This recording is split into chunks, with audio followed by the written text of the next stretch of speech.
Assalamualaikum, hai semua. Hari ini saya nak share sebuah buku yang sesuai untuk mereka yang sibuk ataupun mungkin malas tapi still nak baca buku, tapi tak nak baca buku yang macam tebal sangat ataupun banyak wording sangat, tapi still rasa macam nak membaca, nak selak-selak, nak mendapatkan satu perspektif baru dalam hidup. So saya cadangkan anda bacalah komik Doraemon.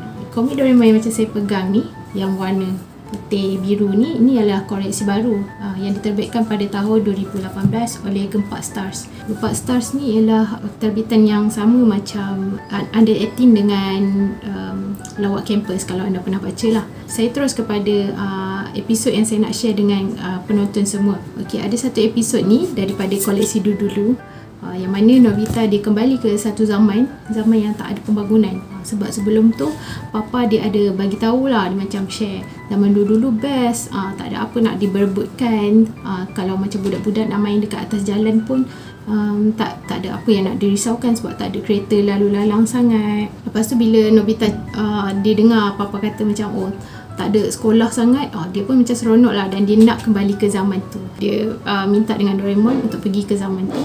Dan dia tengoklah zaman tu memang tak ada pembangunan, tak ada rumah sangat, tak ada sekolah. Orang pun macam melakukan kerja-kerja seperti macam bertani, memancing. So dia duduk dengan suatu keluarga ni. Satu masa tu dihidangkan makanan. So dalam makanan tu bubur sayur. So Nobita ni makan lah, dan Nobita ni pun cakap tak ada nasi ke, macam sayur semata-mata kan. Lepas tu pakcik pun cakap mewah sangat tu, kita raya pun tak makan nasi macam tu lah. Macam kehidupan orang zaman dulu tu sangatlah simple. So bila dah malam pula, pakcik ni dia dua orang dengan anak dia. Nobita macam cakap bosan lah, jom lah kita main. Tapi waktu tu macam dah pukul 9 macam tu. So pakcik tu pun kata ni dah waktu untuk tidur. So dia nak padam lilin dah, sebab membazir lilin. Pakcik kata tak boleh, kita kena tutup lilin ni, membazir.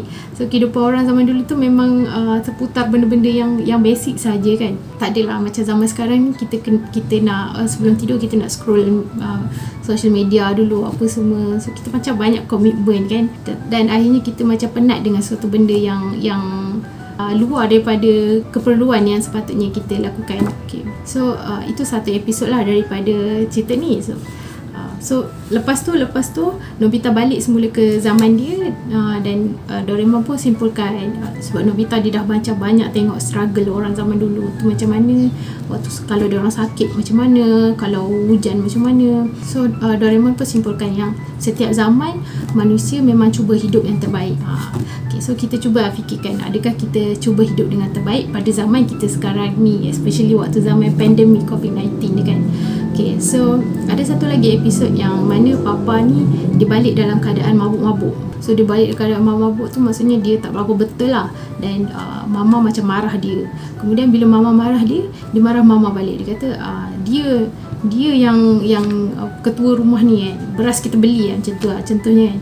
So papa ni macam tak boleh ditegur lah. Doraemon pun cakap yang kita kena datangkan seseorang yang lebih dewasa untuk tegur papa ni. So diorang pun kembali ke zaman dulu dan jumpa dengan nenek. Nenek ni ialah mak kepada papa ni lah. Diorang bawa papa ni pergi ke zaman tu, jumpa nenek tu lah, dan nenek ni pun tegur lah si papa ni. Kemudian Doraemon macam biasalah, dia suka buat kesimpulan. Doraemon pun simpulkan daripada kejadian tu yang orang besar ni dia memerlukan orang yang lebih besar daripada dia untuk tegur dia.